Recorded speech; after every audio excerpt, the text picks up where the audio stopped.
Hey guys, Southern Comfort here. I'm into the kitchen and welcome back to my kitchen. I haven't been into the kitchen with you in a while, but today we're making homemade bone meal. We know how expensive bone meal is, but we also know how good it is for the garden, for containers, for raised bed. So what I have done is saved all my bones. Now when I process chickens, I usually can some of that chicken.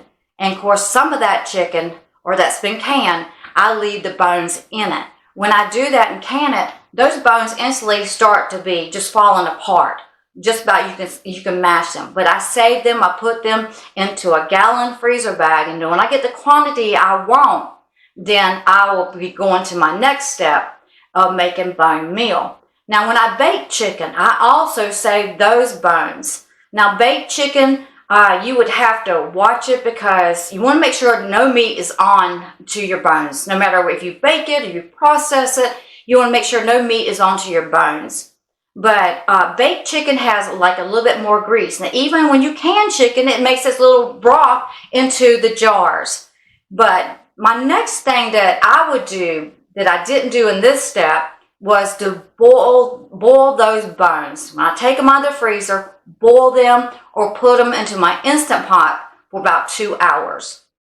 If you boil them, you're going to probably go about 5 or 6 hours until those bones just kind of break. You can snap it. You'll know when just by the feel of the bones. And then what I like to do is take those bones and put them into the oven at 250 for approximately about 6 hours or 5 hours, according to how those bones kind of measure up as far as the feel of them breaking. In other words, I'm saying I'm cremating some bones. So, and then I take them out and off the cookie sheet, they'll be on the cookie sheet, and then I put them into my blender. I've only filled the blender up halfway full. I don't fill it way up because I want to make sure that these bones are getting mixed up or crushed up really, really good. So I put mine on ice crush for 3 minutes. So my blender here goes for 1 minute, and then when it cuts off, I go for 2, and I go for 3. Now with these bones, it's loud. So what I do is I walk away because it's like super loud. It could hurt your ears. So once I do that, and I put it into my container, and then I put another load in there, and then I crush it up and I put it in my container. Now I will say that when you do this, put a lid on it. Put a lid on it, because I did half of my bones this morning.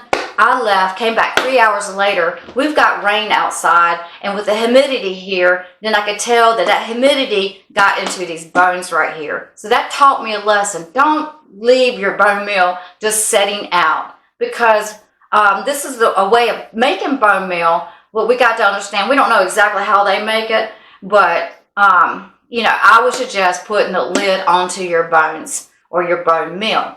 Now, you could take your bones and dehydrate them. You know, boil them, dehydrate them. I personally like to put them into the oven. To me, it's really simple. It's fast to a degree. I don't have to do anything. I just put them onto a cookie sheet, and I just keep watching them. So you see the bone meal here is brown because I'm cremating my bones. Now these are chicken bones, and I probably couldn't have gone as far as I did, but I want to make sure, because I'm dealing with baked chicken, I just want to go as long as I can. It's not going to hurt anything. It just made it brown. Now this bone meal is going to go into my greenhouse. Another thing I'm going to be doing, since I'm doing with homemade bone meal, there's no bleach or anything that's going to be going onto this and dehydrate or, you know, all that. So I'm going to be sprinkling this out and putting lime on it. Sprinkling lime on it, gardening lime. That way it cuts the odors, any type of like meat smell that still has got a little sense of a meat smell. Then it won't draw predators or, you know, maybe a dog or cat or something like that. So I'm going to be sprinkling lime on it. And another way you could do this is that if you're planting, then you could put your bone meal in, put some lime over it that covers the smell up, and then put some dirt over it, and then plant your plant. You really don't have to cover it up, but just in case you got other fertilizer there, you want to make sure that your roots are not touching that fertilizer. So bone meal it's got some calcium in it, it's got some nitrogen in it, and it's got lots of phosphorus. And that's what we want. We want the NPK. So free bone meal, because usually the bones used to go to the chickens, or I would go back bury them. Not go to the chickens, go to the dogs. If it had meat on the bones, then it would definitely go to the chickens. They peck it off. But it would go to the dogs. Well, I don't have any dogs, so or I just bury them. And so this is definitely be going into the greenhouse, and didn't cost me anything except for saving my bones. Awesome. I didn't have to bury the bones. I didn't have to give them to the dogs. I didn't have to give it to the chickens.